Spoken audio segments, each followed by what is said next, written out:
Hi, everyone. Welcome. Welcome to Dynamic Compositions with Natural Subjects, hosted by Oregon Society of Artists, with artist and instructor Zebith Thalden. Zebith received an MFA from Goddard College in Vermont and a BFA from Rhode Island School of Design. Zebith's artwork has been featured in solo and group exhibitions in galleries, cultural centers, and art museums throughout the US and abroad, including South Korea, Washington, D.C., North Carolina, Chicago, Oregon, and many more. Zebith's book, The Butterfly Artist, How to Observe, Draw, and Paint the Fascinating World of Insects, will be published by Timber Press in 2022. Congratulations, Zebith. Zebith will be teaching a 3-day virtual workshop here at OSA virtually next weekend on April 30th through May 2nd. And that's titled Dynamic Insects, Creating Bold Colors and Simplifying Details. Reach out to OSA staff if you have any questions about that workshop, or register online before spots fill. Before I pass it along to Zebith, I want to remind everyone to stay muted. And if you have questions or comments, direct them to the chat box at the bottom of your screen. There's a little icon that says chat. Make sure it says everyone. I will read them as they come in, and then I will politely interrupt Zebith throughout her demo to ask her all of your wonderful questions. Okay, I think that's everything. Take it away, Zebith. Great. Thank you so much, Emily. First of all, I want to thank the Oregon Society of Artists for hosting me, both for this demo and for the workshop. I'm thrilled to be here, and I'm delighted that all of you came. So it's very nice to connect with each of you. I see some familiar faces. Hello. So we have this hour and a half here, and I'm going to really take you through the process that I go through within my workshops, also within the work that I create as a scientific illustrator. And what we're going to do in these demos, what I really love about them is that because we're going to cover so many tips and techniques within the workshop itself, these demos really allow me to go into the things that I tend to that I'm not able to cover in the workshops. So we're going to be able to do a dive into some of the ways that I look at things or the materials that I use. And so this will really give you an overview of often the foundations, but sometimes into the more specialty aspects of the work that I do, or the things that I am going through as an artist. That often, because when I'm teaching, it's more about your work. So I'll be able to share with you a little bit more about my experience as an artist as I'm creating. So I'm excited to do that. Also, as Emily said, feel free to ask any questions in the chat while we're going. And I will actually also be very curious to hear what comes up for you as we're going through everything. There will be time at the end for you to also ask questions. So feel free, if there are things that arise and you'd like to bring them up at the end, or you'd like to have me dig in deeper into something, or even go into something that is not mentioned, feel free to do that during that time as well. So I'm gonna start the demo shortly. I'd like to do a little bit of just telling you a little bit about my teaching philosophy and just who I am as an instructor, and in comparison to other instructors or other workshops that you may have taken.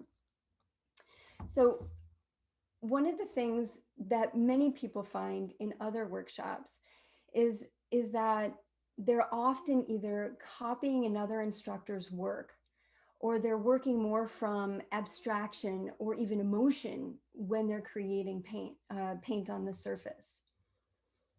My workshops really focus on the individuals that are in the class. So every class I have will be slightly different based on who is there and what needs to be worked on. My focus is your evolution. That is the most important thing for me in the classes that I teach. So I really want to know, where are you at? What are you finding challenging? So in my courses, I have demonstrations. Certainly will be going through each stage of the process that we'll need to share with you, because we will be doing more scientific illustration. It will be within that realm. But one of the things that I really enjoy doing, I always like to um, allow the students' work and the students' questions to do a little bit of creating within the class, so that everybody can benefit from all of our celebrations and struggles. One of the things that I hear all the time has to do with the stigma around art. And it's funny to me because, so one of the reasons that we call it a practice is simply because it requires your diligence, and it requires your patience, and it requires showing up. And to me, that's really all that's required to be an artist. Keep showing up, keep pushing yourself. Those are the most important things that you can do. And if a workshop helps you carve out that time in your life to be able to do that, it's worth it. Just to keep it on your calendar so that you can keep pen in hand, pencil in hand, paintbrush in hand, and keep focusing on advancing your own skills. So with that said, all levels are welcome. If you haven't done art since high school, if you majored in art in college, if you do art as a career, I will work with you wherever you are at. And with that said, the students that I find have the most challenge are people that have never done art before. That's not to say that you shouldn't sign up for the class. That's fine. But it will definitely be more challenging depending on where your skill level is. But I'll work with you wherever you're at. And to me, it's just important to have a supportive and encouraging environment. You signed up for this. You're here. Even coming to this demo. Congratulations. You're focusing on your art practice right now. One of the things that we'll do in the workshop is we will work toward a finished piece. A lot of times when you're working in different workshops, you will work on many small pieces. We'll be working on a single piece and working on the stages so that you will come close to completion at the end of the 3 days. So we have these 3 days spread out. You may want to work after that time. You're more than welcome. Within the workshop itself, I will be doing demos, and there will be plenty of time for studio work. We'll be doing a lot of working together. And then, like I said, I will be working one-on-one with students so that you can really advance your skills as you're focusing within each day. So one of the things that I find the most interesting is, well, two questions. When does a drawing begin, and when does it end? I find both of those questions really fascinating. And for me,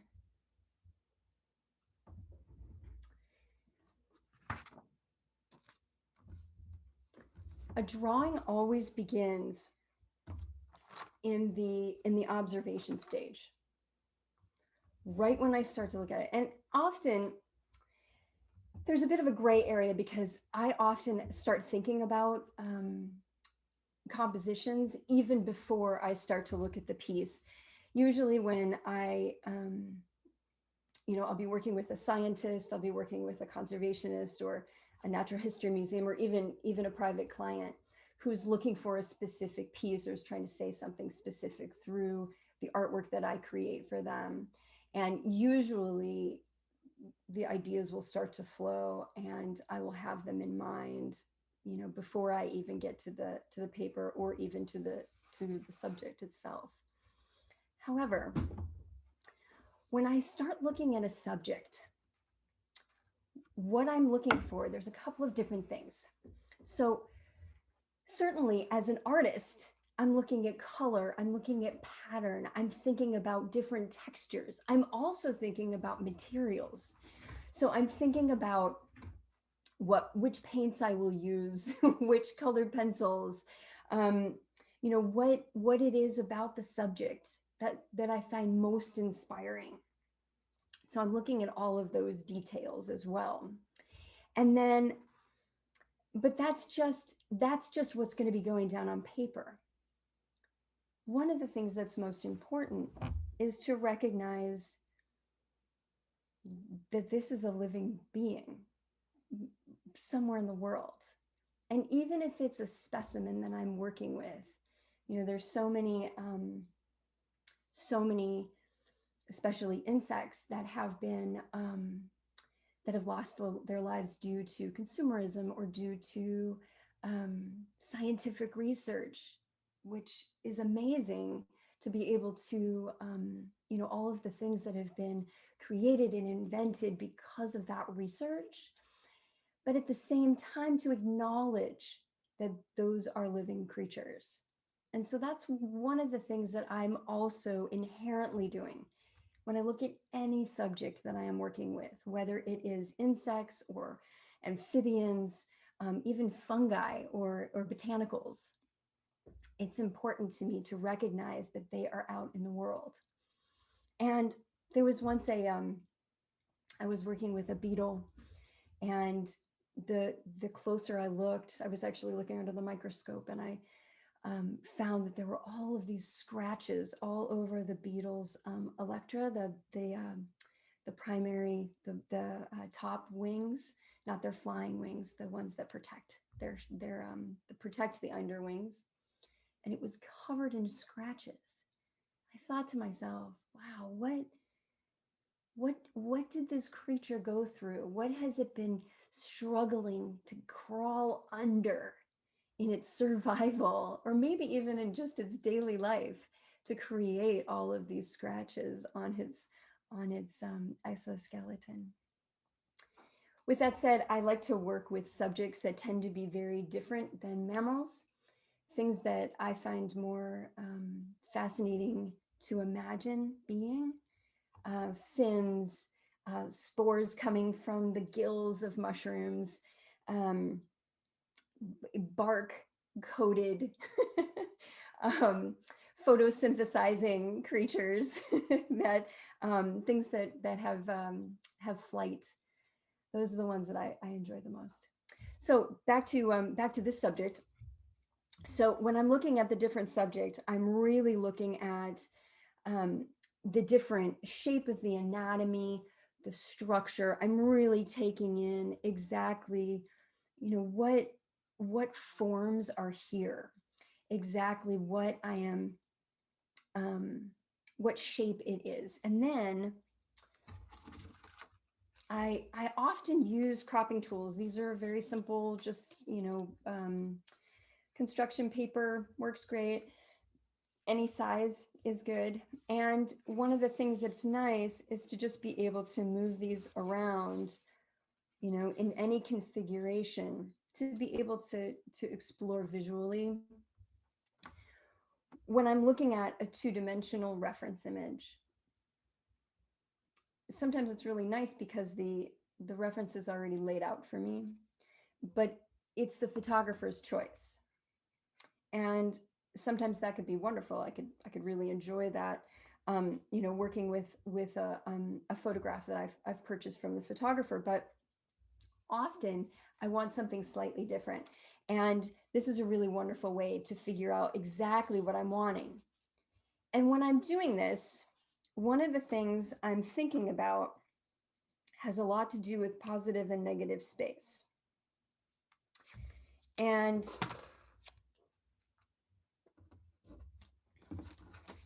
I will simply be moving around, trying to figure out where I want to be within this. Do I want horizontal? I mean, this is a really interesting right there. I don't like how the antenna's cut off, but I am liking these wonderful islands of white that are happening in the negative space. So I wouldn't necessarily do this because of the antenna, but maybe I could find something that has a similar level of what I was liking before, but that includes that antenna, and that's a minor tweaking. Once I have an image that I really like, I'm just going to move this. Let's see. You can still see that. Once I start to have images that I really like, I can take that into my sketchbook, and I will just draw a very, very quick sketch.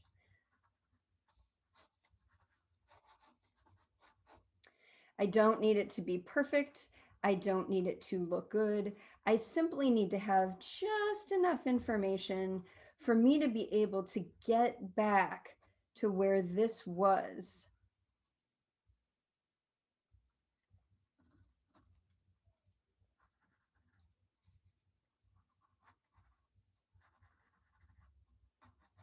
So the information that I have here is there's white space here. This wing is cut off. This wing is also cut off.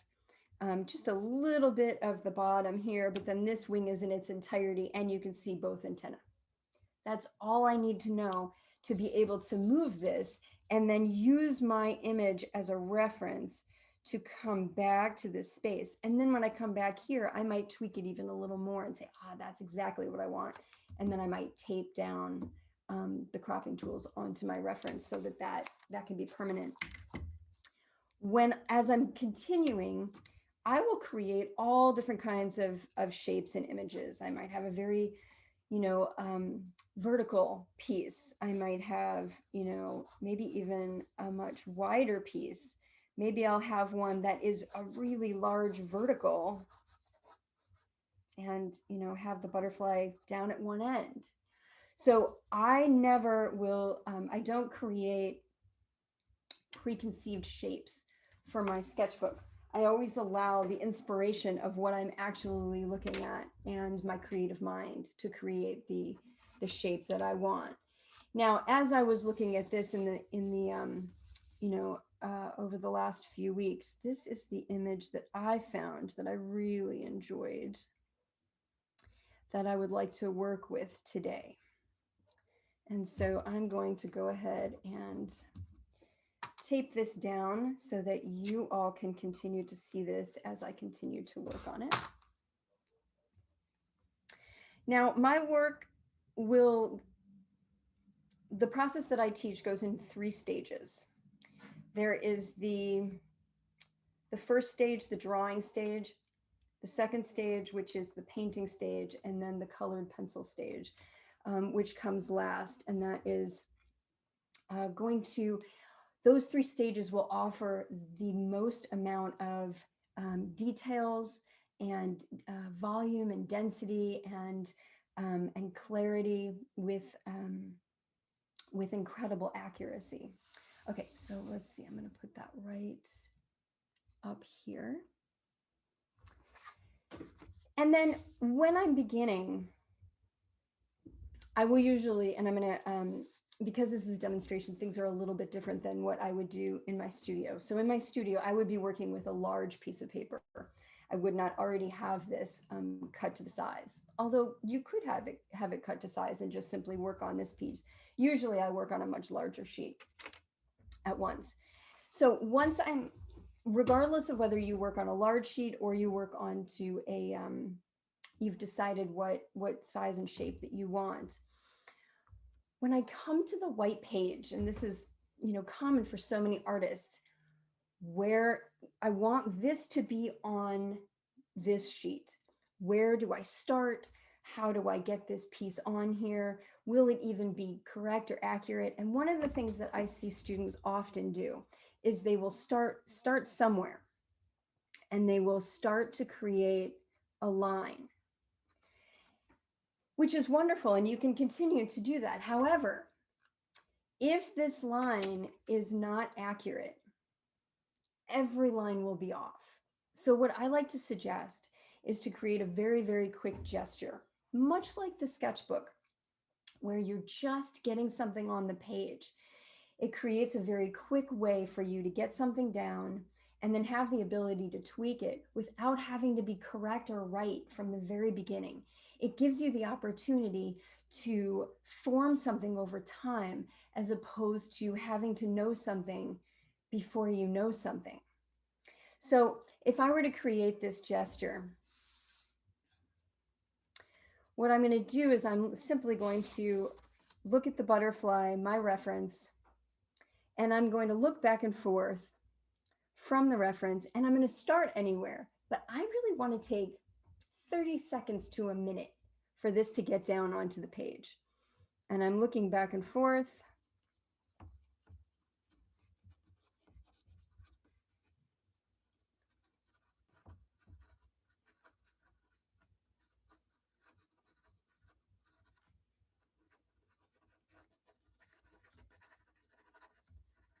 Sometimes, so one of the things that I was just noticing is that because this wing is only partial, it was starting to get confusing to me because I really want a gesture that draws the whole shape. So I stopped over here. I'm moving over to the other side because I think that I will have an easier time. Yes, just being able to draw more of the shape all at once. Also, if you look at my eye movement for a moment instead of looking at the table, you will notice I tend to look back and forth between the drawing about every 3 seconds. So take a look and watch how many times I'm looking back and forth. And the reason why I'm doing this is because the quicker you look, the more you are able to actually see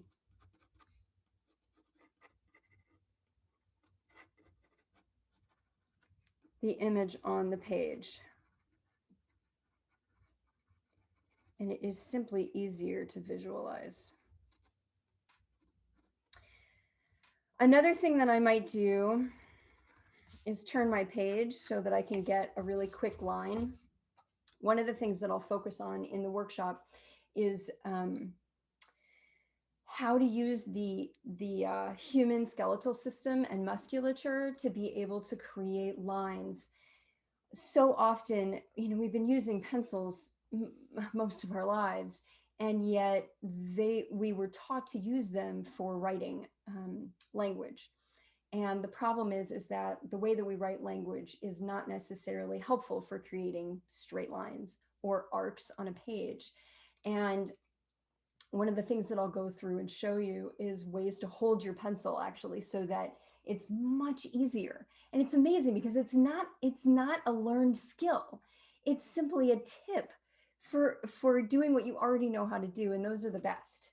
When you're able to immediately change and then practice the skill and build the skill from there. But you already have that capability, and you could switch over very quickly, which is really nice.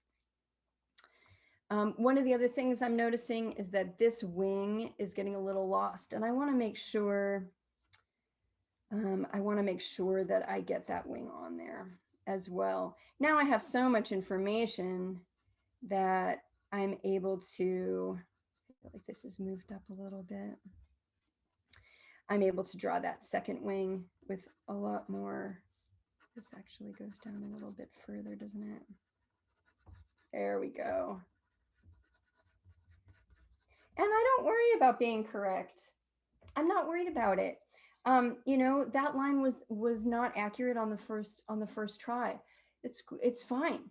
The whole goal about drawing is to stick with it and to celebrate with what goes well and to correct what you see are the mistakes.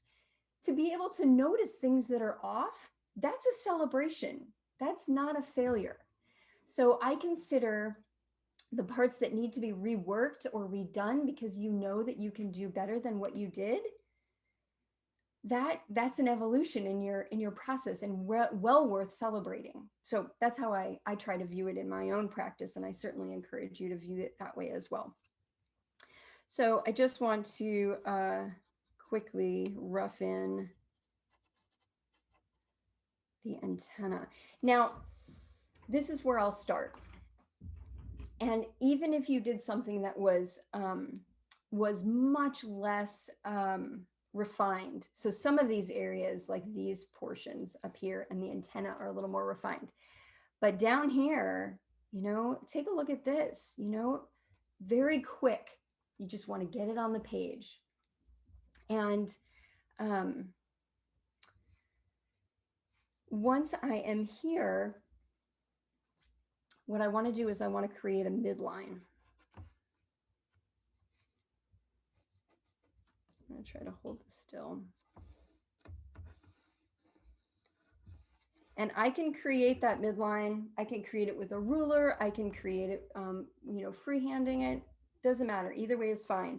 But that is going to start to help me create the proportions. And we'll talk about how to create very accurate measurements in the workshop, so that you understand how to make all of the anatomy proportionate to each other, so that each wing looks like it's attached to the same body on the same plane, and so it all really fits together.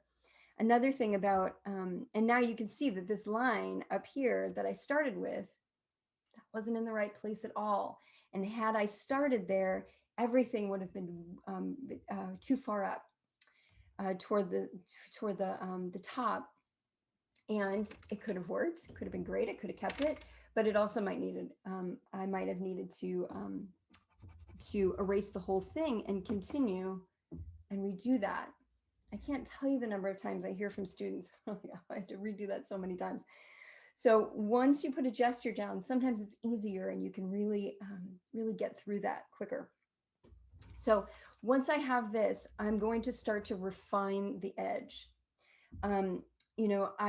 After I do all of my measurements, I make sure that everything is accurate in the right place. This distance to this distance to this distance, the size of the body, I will measure everything. Once I get to that place, then I'm really trying to create a single line that is extremely accurate.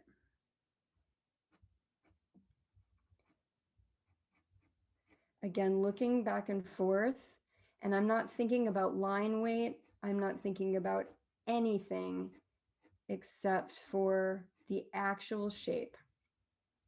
I am doing my best not to make any interpretations.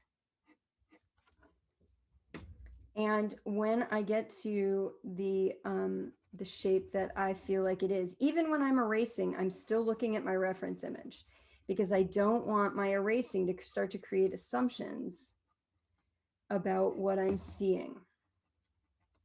And then I'm going to just, as I'm erasing, I'm, going to be taking care of that.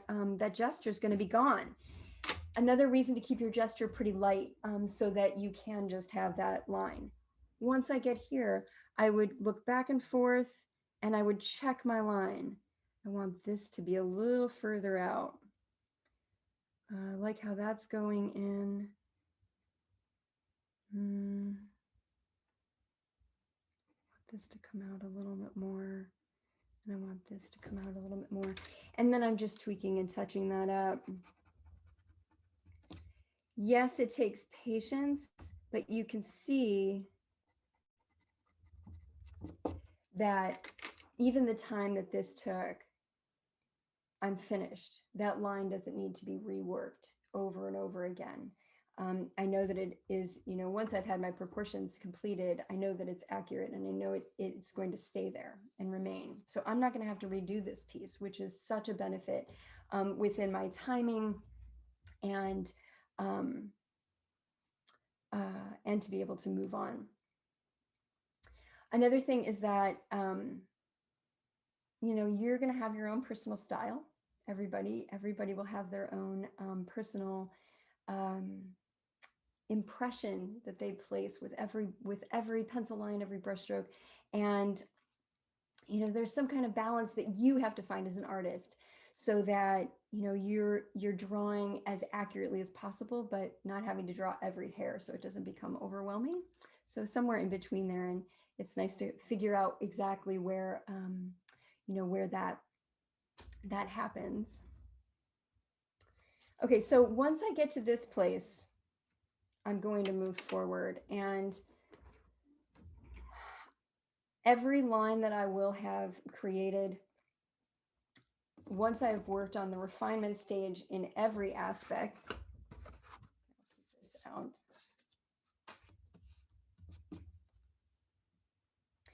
It will look more like this.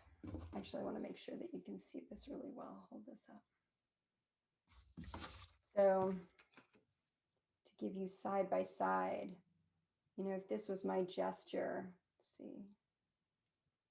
If my gesture was the one on the left, and then you can imagine, you know, each line being done individually and then tweaking those lines until they feel really accurate. And only then will I start to add the veins and the patterns. But I actually do want to have everything on my page that, that I will want in the finished piece. And I will show you how to keep all of those lines while you are drawing. So the reason for painting, well, let me back up a moment. So the reason for drawing is really to help other people. The reason for illustration in general is really to help other people understand how you see. Certainly it is a personal practice. You may not show your work to anyone. It may just be for you, which is wonderful. It's in my opinion, equal, both sides. But one of the incredible things I think about putting art down on paper is that you can show other people how you see the world. Everybody, you know, everybody doing the same subject is going to create completely different works of art. Even if they're doing it in the same scientific illustration, there's going to be a difference just based on our style, as I said. So one of the things you're doing here is you're presenting your view of the world. So the drawing stage is really about both capturing how you see and detailing the actual anatomy of the, you know, in appreciation for the species that you're working on. Once you get to the painting stage, it's really about blocking in color. And in the workshop, I will talk about the process of working through, not so much with drawing, but definitely in the painting stage. I will talk about how to, the process that you want to go through as you are creating the painting. The order that you paint in is actually extremely important, and it won't matter once you're once it's finished. It won't have any difference to the it won't make a difference to the finished piece, but it will make a difference for you. And if as you're working on your art, if you find that it tends to get dirty or smudged, or you know, you tend to get things on the paper itself, I can show you a lot of techniques to help you create things more accurately, but also to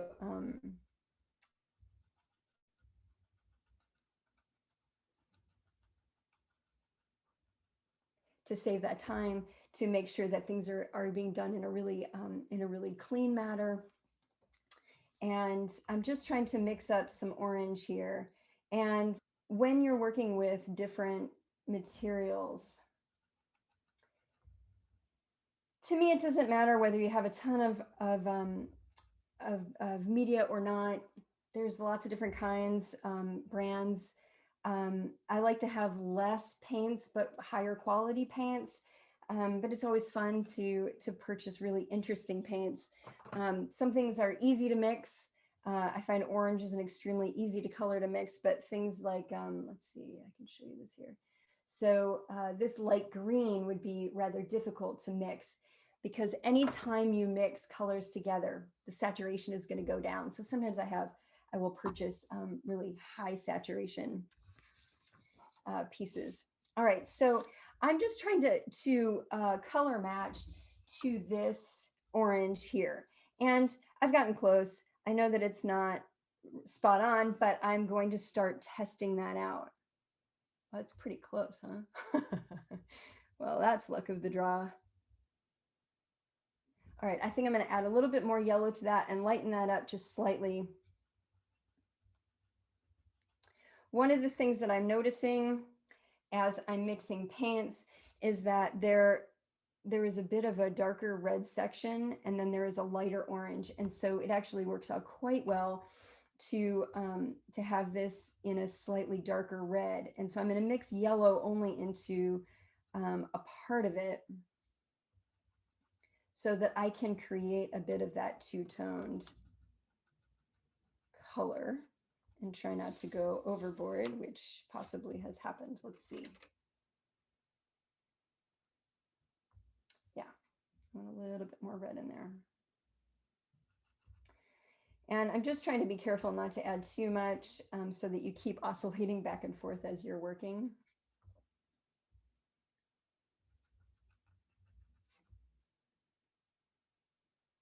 And yeah, that feels pretty good. Maybe a little bit more. One of the things that's really nice to use is a acrylic retarder. I use a golden acrylic retarder, and basically what this does is it just allows me to slow the drying time. So the wonderful thing about acrylic paint is that I love using acrylic paint because you can, because it's not water soluble, after it dries, I'm able to paint in layers, which can be so beneficial.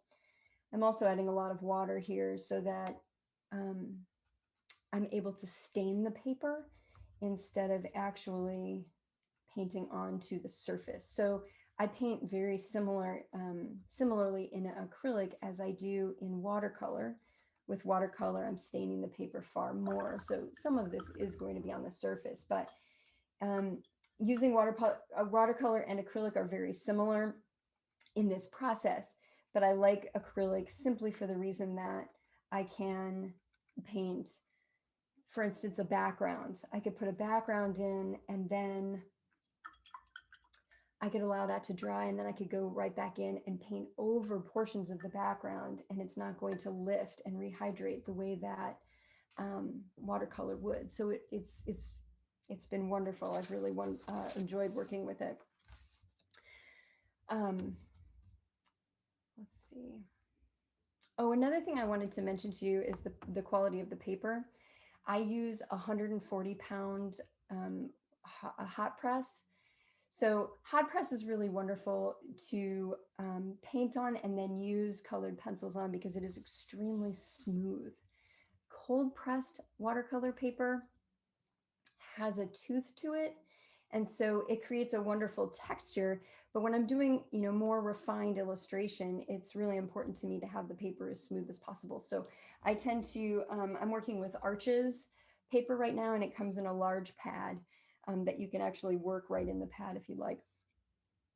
Okay, so I have been using a much larger paintbrush so that I can do my color mixing, because my smaller paintbrushes, the bristles can actually become bent much more easily, and so I like to protect them and only use them when I'm actually painting. So as I said, the purpose of painting is simply to block in the color.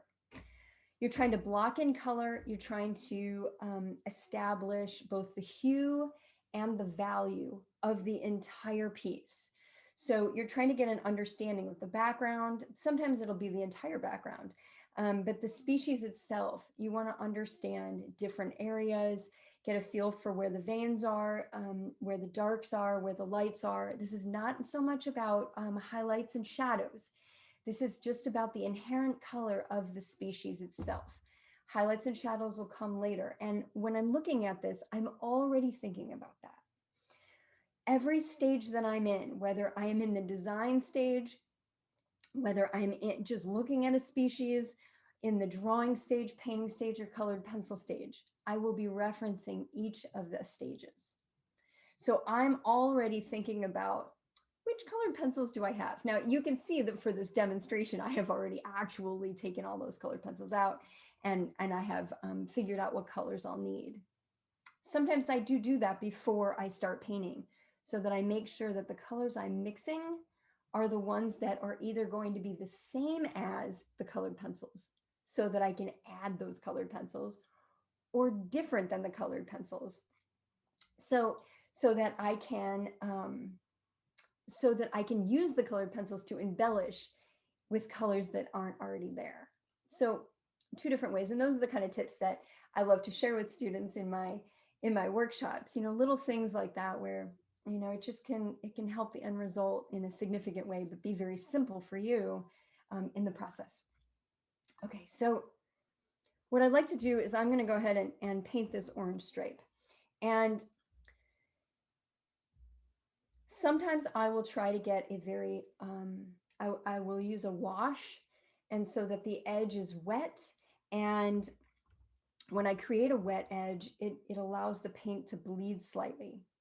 Other times I want a very hard edge so that, for instance, the edge of this wing, edge of wing, edge of species, and then background. I want that to be a really crisp edge.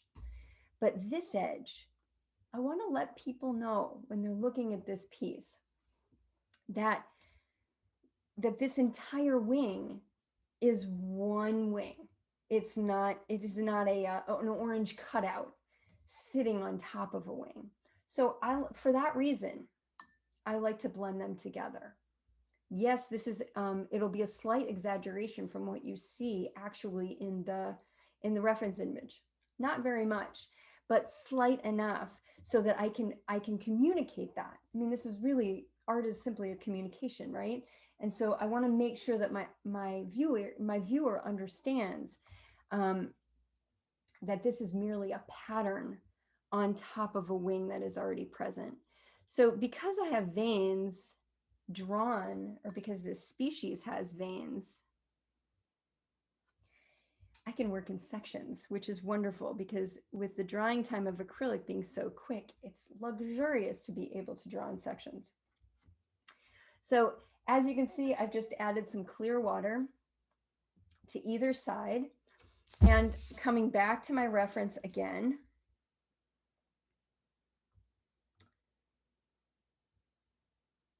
I think I'm going to start with the dark. Okay, so you can see I even added a little more water. You can tilt your head just to see where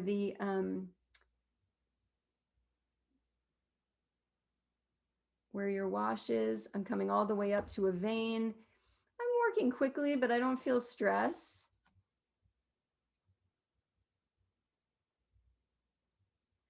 And I am just touching the front of the edge of that water, and it is simply bleeding over toward that edge. And then I'm going to come back in. And now I'm looking back to my reference, and I do want to darken that up quite a bit. Zebith, I have a quick question for you. Please. What kind of paper are you using? And if you plan to use colored pencil on top, will you use some kind of medium first over the paint?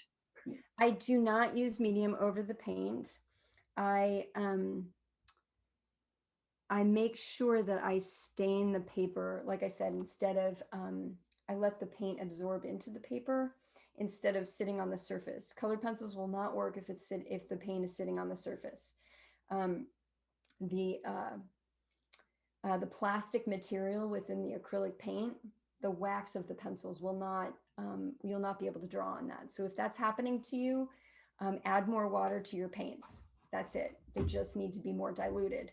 So I'm making sure to stain the page. And now that this is here, I'm going back in and just doing a little bit of refinement with the color. I'm going to add a little bit more of that lighter orange. That question, by the way, was asked by Perry, and they also said they were thinking the same process would work really well with gouache as well, and Yeah. that colored pencil would probably go easily over that. Yep, yep, absolutely. Yeah, thank you. I always forget to mention gouache. You know, I just haven't worked with gouache nearly as much as watercolor and acrylics, so thank you. I appreciate you adding that in. So the paper that I'm using is 140-pound Arches paper. And now notice, there are a couple of sections. I'm going to hold this up to all of you so you can see a little bit more. Let's see if that'll focus. So you can see, especially here, this piece went over that line a little bit. One of the reasons why I'm starting with the orange is because I'm going to be doing the brown over that. So it doesn't matter to me. If that spreads out a little bit, I'll be able to use the brown to be able to come back in.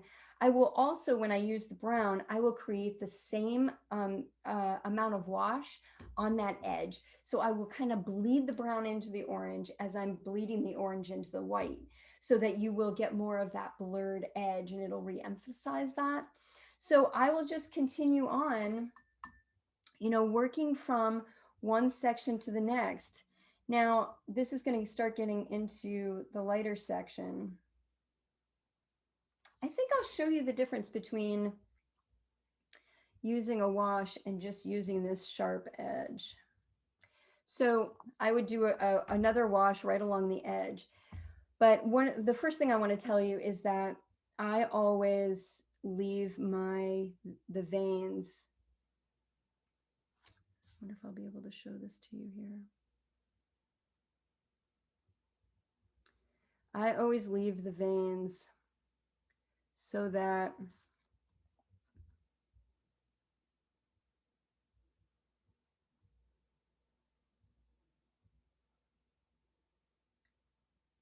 you can see exactly where the veining is. And I'll show you that a little bit more in a moment. But take a look. Notice how it's very slight, but notice how the first one that I did just has a softer edge. And the second one that I did just has a harder edge along that border where the brown will be. Does it matter that doing one versus the other? No. But when I start to create this edge along the front edge of the wing, the comparison of that hard edge to the soft edge will reiterate that it's all one wing and has a pattern. So I really enjoy doing that. All right, so let me do one more here so this is really apparent to all of you. Let's see, what time are we at?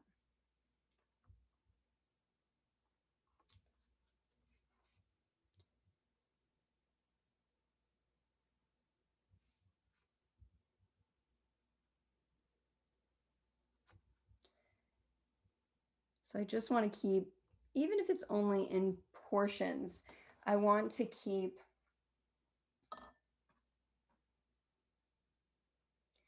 so you should be able to see that little vein. Now, this has to do with, you know, however steady your hand is. If you have a hand that's more steady, you know, you might have a thinner line. If you have a hand that's less steady, you'll have a thicker line. Doesn't matter. As long as you're able to keep a line there so that you can understand what your drawing looked like when you complete the painting stage. That's what's most important. So I always keep all of my veins, the veining and the patterns apparent as I'm painting, so that when that's complete and I work on the colored pencil stage, I have everything that already blocked in, but I haven't lost my drawing. So that's really important to me as well. Oh, that's one thing I wanted to mention is the kind of brushes that I use. I tend to use synthetic, either watercolor or acrylic. Let's see if that'll focus. No, it's too small. Let's see if there's another one here that might work a little better with. So here's a much larger one that it might be able to focus on. Come on, you can do it. Nope. So these synthetic bristles, I find that they don't leave texture on my page the way that the harder bristles do, and I really enjoy that. But they're not nearly as soft and almost limp as the natural hairs do, and so I really like using these.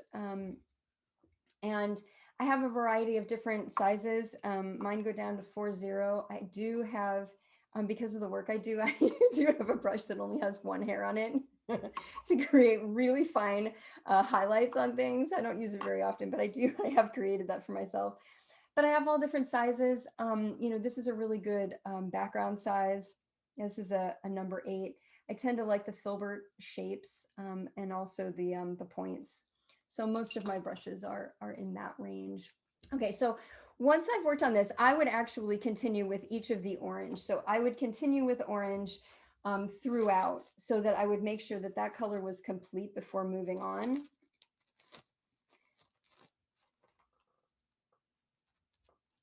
Anytime you put saran wrap on top of acrylic, it will keep your paints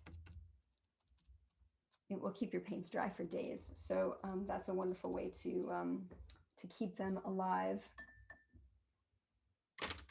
Okay, so moving forward, once I have finished with the painting stage and I have all of my color blocked in, I'm going to move on to using colored pencil. And here, I will keep these out and I will show you what the next level would be. So here you can see I have a lot more colors blocked in, and because the drawing is so light, I want to show that to you as well. And so you can see every single vein that's in here, and I kept these white so that you could really see where the veins are. But I did the same thing in this area as well. However, I went back in with the brown and I just painted over those as well. So they're actually a light brown as opposed to staying white, which will just help me out while I'm working in colored pencil. Another quick question, Zebith. Someone wants to know if you do plein air painting as well, like details from nature rather than insects. Yeah, one of the things that I really enjoy doing is taking people out on hikes to do sketches.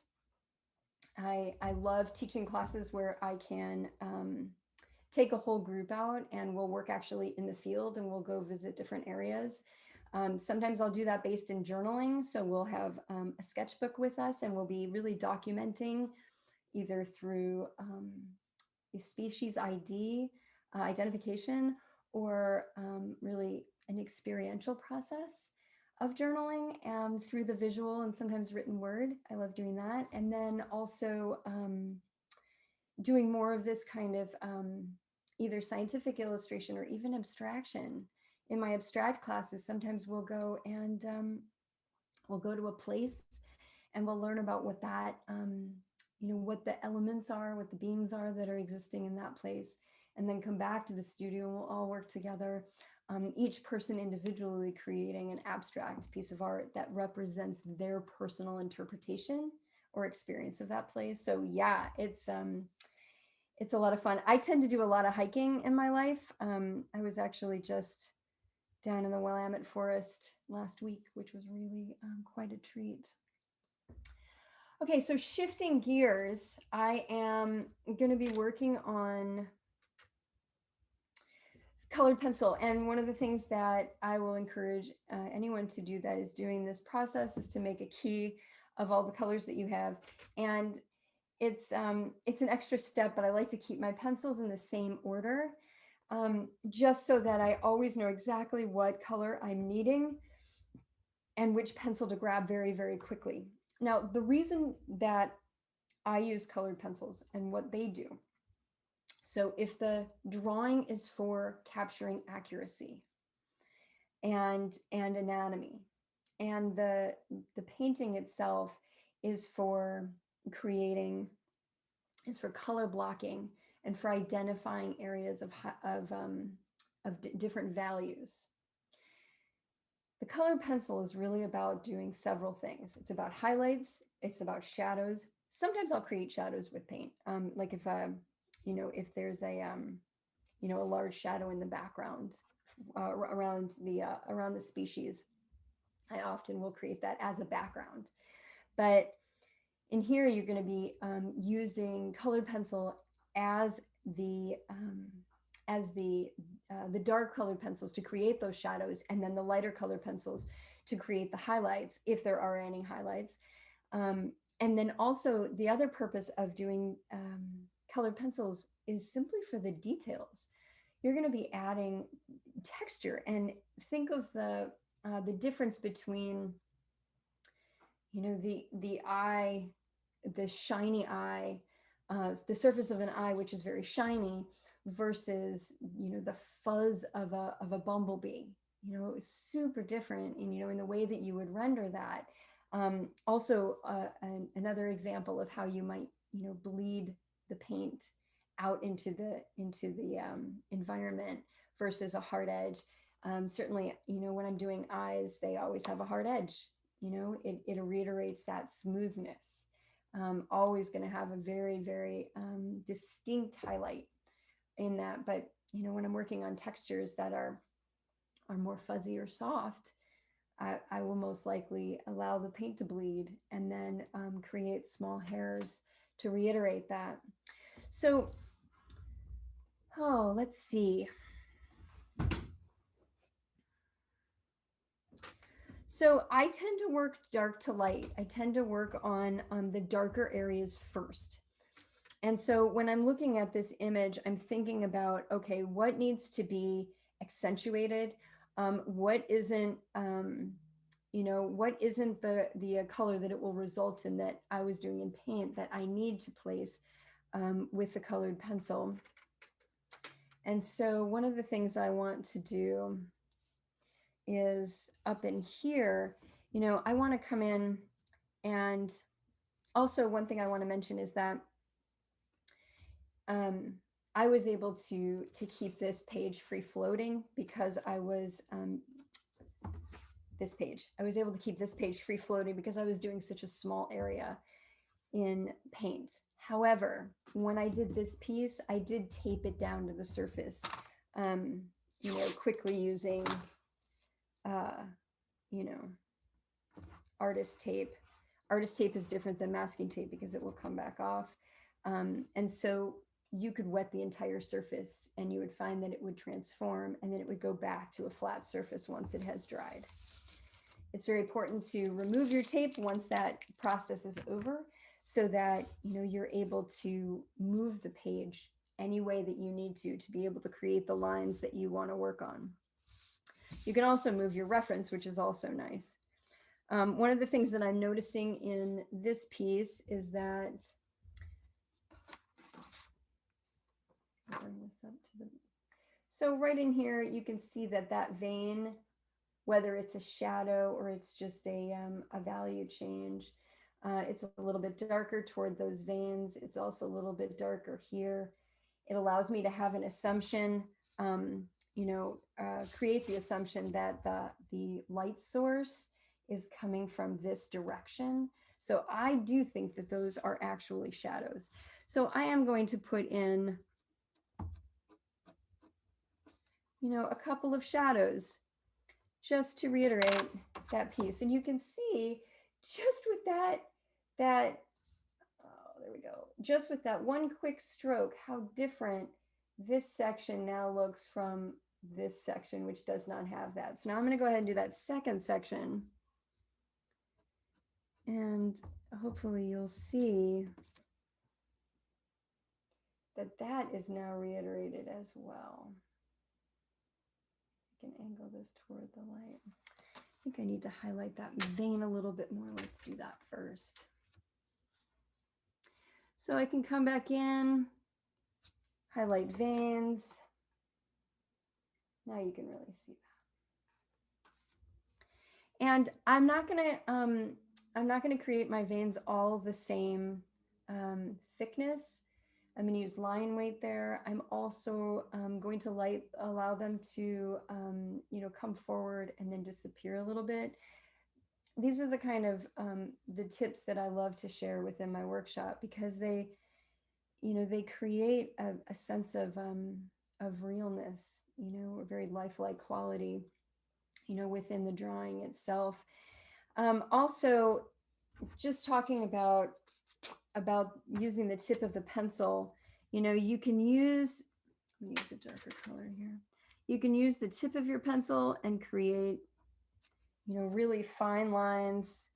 These are great for hairs, texture. I mean, you can already imagine, the abdomen of a bumblebee, right? But also, these hairs that are in here, which I'll show you momentarily, they will also be done in the same exact way. But then another thing is you can use the side of your pencil, and really create some major shading. I don't tend to do this very much because that's the purpose of the paint. I really want the paint to show through, but it's going to give a volume. The paint is going to give the volume, and the color pencils really give detail. So going back to this piece, let's see if there's anything else I want to work in here. One of the things that I do choose to do. Zebith, real quick. Please. What kind of colored pencils are you using, and what tips do you have on sharpening? The colored pencils that I encourage students to use are the Prismacolor pencils. And there's a lot of different varieties out there to use of different brands, different qualities. The Prismacolor pencils are really nice because you can buy them singularly and as sets.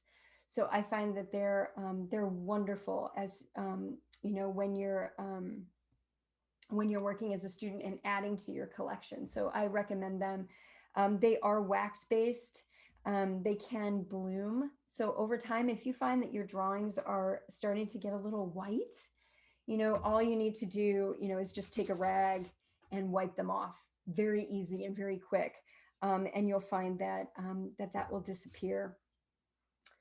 Brands and sharpening.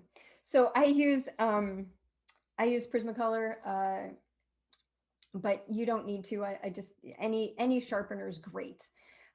This just has two different holes that one is a finer tip, and then the other one is more blunt. I have absolutely no preference for sharpeners. If they work, great. The only thing that's important to me is to have a canister to catch your shavings.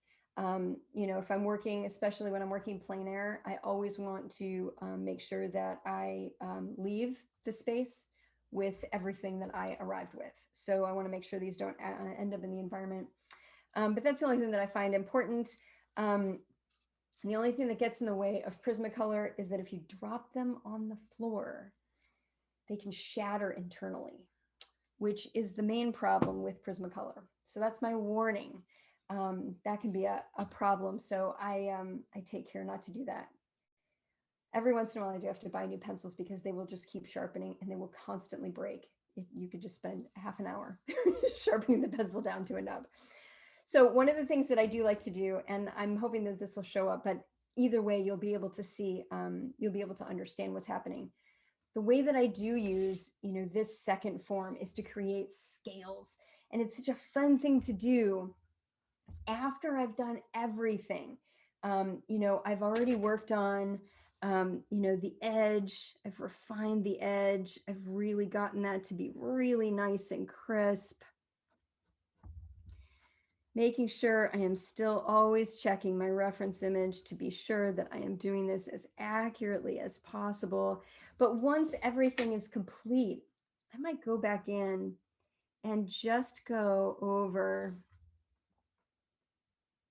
And I'm just trying to pick up the tooth of the paper itself. And I'm just trying to add just a little bit of representing those scales. And I created a couple of lines. So I'm going back in and I'm doing a little bit of erasing so that all I have is these little tiny dots. And I think this is going to be too light for you guys to see, but you get the idea. Is that going to show? Yeah, so you can kind of see just right in here. There's a couple of little speckles in there. But that's a really good way to do that, is just to add, kind of a finesse.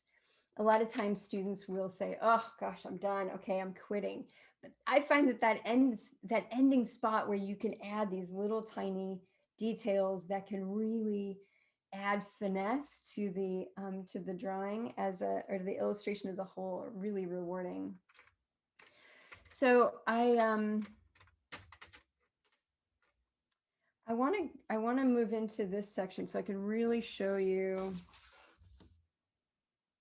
how I like to do those hairs. My pencil's got a little out of order there. And pencil tips break. It's just part of the deal. You know, because these are wax based, they're fragile. Sometimes if they're breaking too much, try working lighter, lighter pressure. But it happens all the time. It's just it's part of working with them. So as I'm doing this, I'm realizing this is very, very close to my paint color, which is great. I'm just going to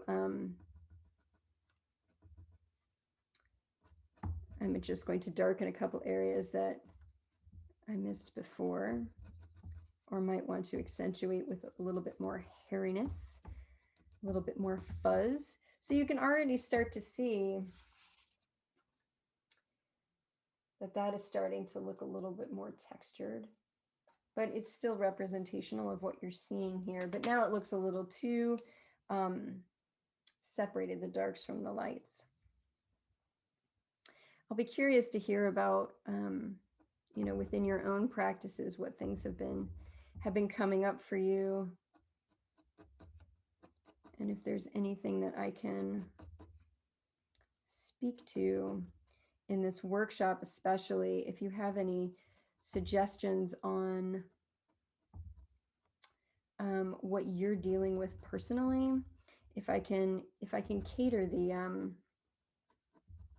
workshop to include those, I certainly will. Sometimes I do blend areas in to make them lighter. This pencil is a little too light for what I'm wanting. That happens. You'll find, unlike with paints, you know, you can have 1,000 colored pencils and it still isn't quite the right color that you want. So that happens all the time. I just work with it. So this is a little bit light, and so I'll go back in with that pencil that matched my paint, and I will just go over those a little bit. I'm just trying to make the hairs that I have here a little bit thinner. So I'm taking the brown and I'm kind of coming in and making those lines thinner. And I might go over them a little bit just to make them a little bit lighter. I don't want to make them too light so that you can still see them on the camera.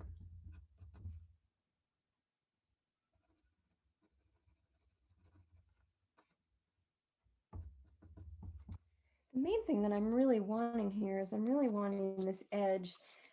This edge here is the most important to me out of all the things that I'm doing. I might want to try a lighter. Sometimes I will use a lighter pencil.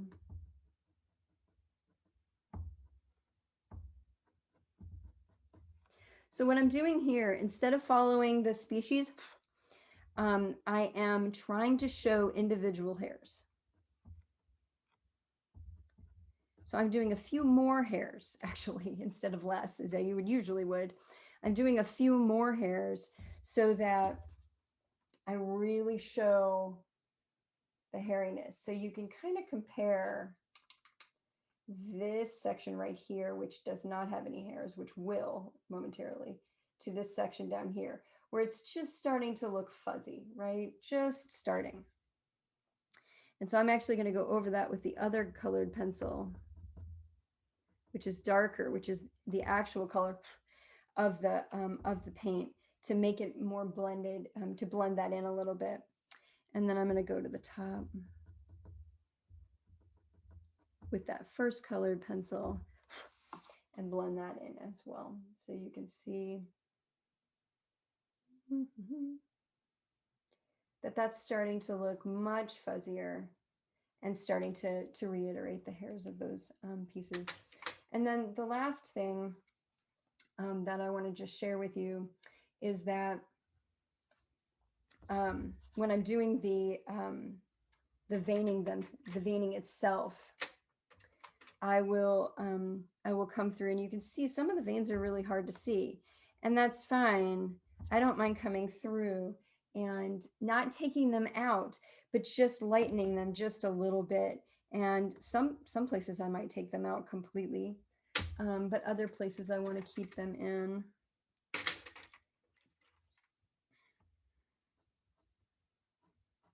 So I just want to show you this before I move on. So you can see these are way too light. And is it even going to show you this? Yeah, well, you can barely see it, but you can just see the subtle line where that one, I used an orange just to fill that in, but you can see the essence of it. So now with those lighter lines, I'm actually just going to come back in. I actually want that to be a brown in that vein.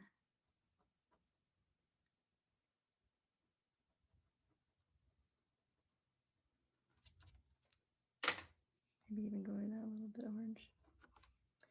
And it's all an experiment, you know, creating the lines that the colors that you're seeing, and you can always redo things.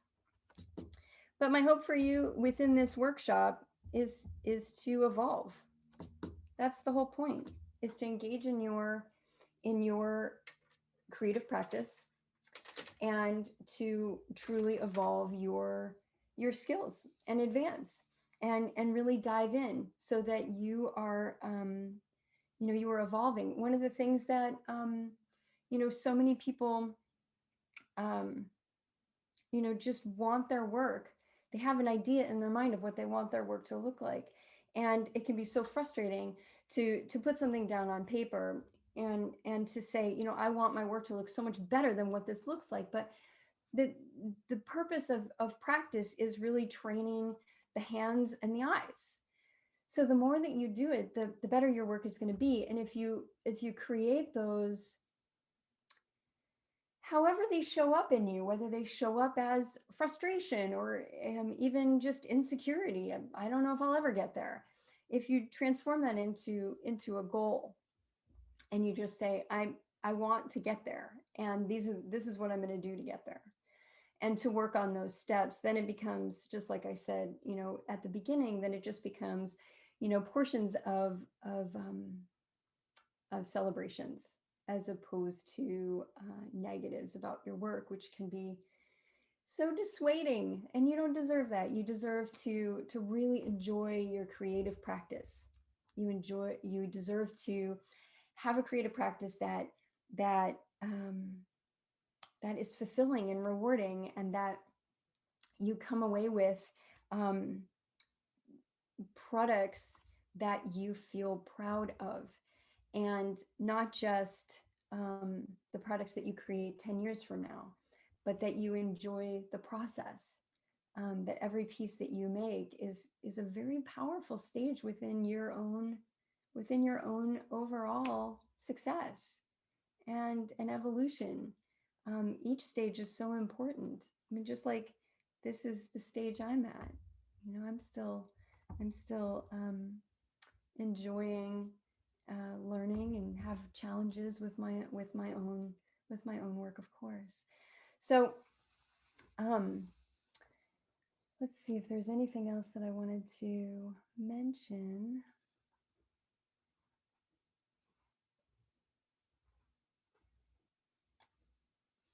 I think that's everything. So that concludes my demo for today.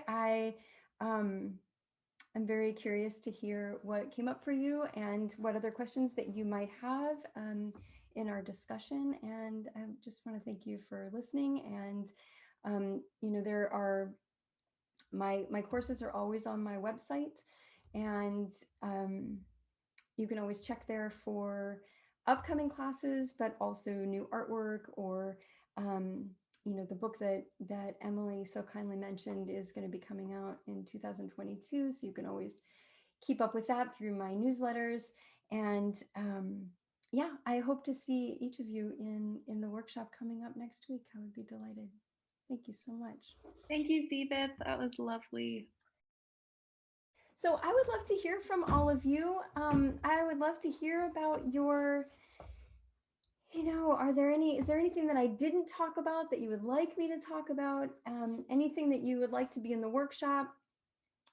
Anything that you saw here that you'd like me to either show you or speak to a little bit more? I would love to hear your questions. We have about 10 minutes left, so anything that you'd like to discuss. Yeah, I love watercolor, and the difference between, there are very few differences. When I'm using watercolor, the white of the paper, I'm really working more with translucency. So the white of the paper is going to be the lights and the highlights, as you know. But with acrylic, I'm really using, the titanium white instead. Sometimes even when I'm using watercolor, I'll use, and this is where I use gouache. I'll use gouache or I'll use acrylic for the dot in the eye. So sometimes that's a nice way to do that. But watercolor tends to be a little bit more translucent in the feel, and acrylic tends to be a little bit more dense.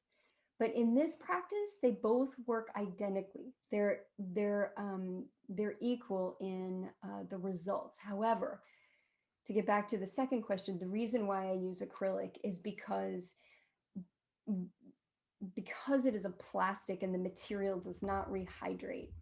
It gives me the opportunity actually to layer.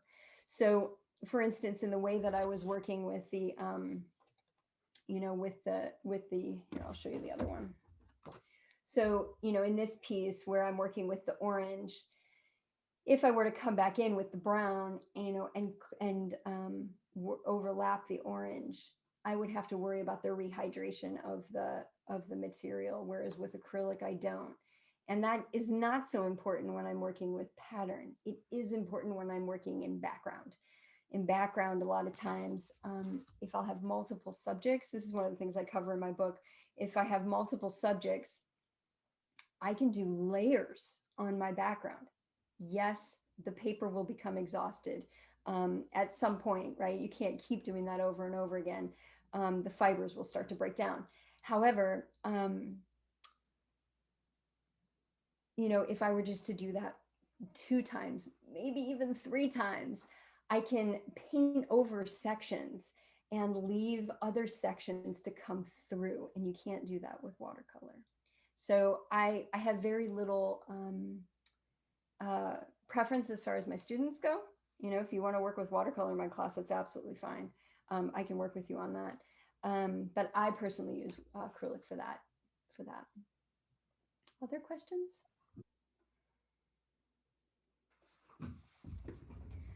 If there are no questions, I might have time. Ooh, everything's moving around. Let me see. I might have time to show you.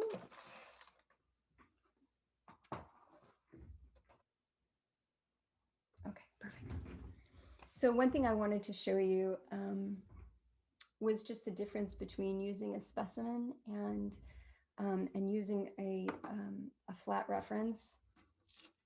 I'm going to keep an eye on the time.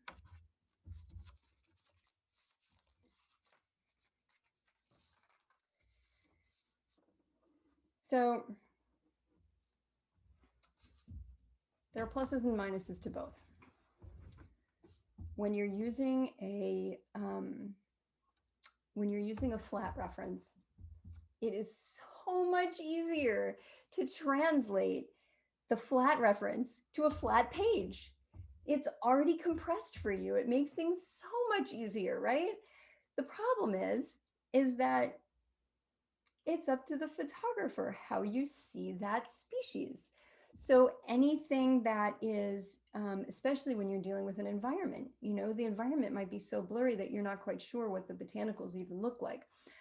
Sometimes a portion of the species itself is so blurry that you can't identify it. When I'm working with 2-dimensional references, I often will use multiple references at the same time. Sometimes the same photographer will offer, I work with Shutterstock Images or another site that allows for uh, images that are free to be used, that don't have any copyright, which is important to me to make sure that that because I'm an artist, I want people to respect my work. I respect the work of other photographers. So but so the areas may be blurry, right? And so it can be so frustrating to try to understand the anatomy. So I tend to use many references at once. I think the most references I used at a time was 30. I had 30 references and I was trying to toggle between them. But usually I use 3 or 4 references for different reasons. Sometimes it's to understand the anatomy of a botanical, or the insect itself, or I will I will even use that to understand the 3-dimensionality, which I'll get to in a minute. But then the other thing is that in addition to areas being blurry, you're dealing with the composition that the photographer chose. And so, you may really enjoy that composition, but it may not be what you're wanting. And when you have an actual species specimen in front of you, yes, this life has been taken, a huge minus in my mind. But when you do have a specimen, you can turn it and understand the anatomy, very well. You can also look very close. You can, you can take oh, that works wonderful. You can take a magnifying glass and really explore in absolutely any direction. And the more you understand about the species, the more that you will put into your drawing. If there are areas especially in 2-dimensional references, if there are areas you don't understand, they're not going to end up into your drawing, of course. And they're either going to be a blank space to your viewer, or they're going to be confusing. And while there's nothing wrong with that, sometimes as a scientific illustrator, it can be problematic. One of the projects that I'm creating in the book, I believe it was the paper kite butterfly. They stand on only 4 legs, although they have 6 because they're insects. But their front legs are actually tiny and folded and held very close to their thorax. Well, their thorax is patterned. So had I not looked that up, had I not said, why does this butterfly only have 4 legs? What is going on? And to understand that the family of that butterfly only stands on 4 legs, that stripe on its thorax was no longer a pattern. It was actually a very important anatomical structure. So that's another really important thing where you can often see that within a 3-dimensional specimen. The other thing that you can see, and you carry the knowledge and the information that you gain right into your drawing, whether you do it intentionally or not, both. But even subconsciously, the knowledge you gain by observing will end up in your drawing as well. But another thing is that, if somebody didn't understand butterfly, the concept of butterfly, and they were just looking at this, even if they didn't understand the concept of spatial reality, this is just a flat piece of paper, right? And to look at this, to ask, what's the thickness of this? Would someone who has never witnessed or knew anything about butterflies expect this paper thin situation that you can, clearly see with a 3-dimensional specimen? So it just changes things. I am careful about the butterflies, the species that I purchase. I have a company that I work with that is conscious of the ecological numbers of the species. It's very difficult to monitor. So I do the best I can to work with people who are aware and doing the best that they can to protect species as much as they can, and not they're what they do is they base it on numbers, population numbers, and try not to take too many out of the population. But I work with both. I don't have very many specimens, and I do rent specimens so that I do not have to purchase them. So I do the best I can. But when I am using images, a lot of times I will use images in every direction. So I will use the front view, the back view, the side view, so that I can put it together in my mind as a three-dimensional um, species. Well, then I would just like to thank all of you so much. I know that watching for an hour and a half on Zoom is a lot, and I feel really honored that you were here. It's difficult because I don't get to see all of you, on the screen. So I would really love to work with each of you in my workshop. Please consider signing up, and we can dive into the evolution of your practice and take it a little further next weekend. Thank you, Zebith. Yeah, you're so welcome. Take care of everybody. Thank you very much. You're welcome. Thank you.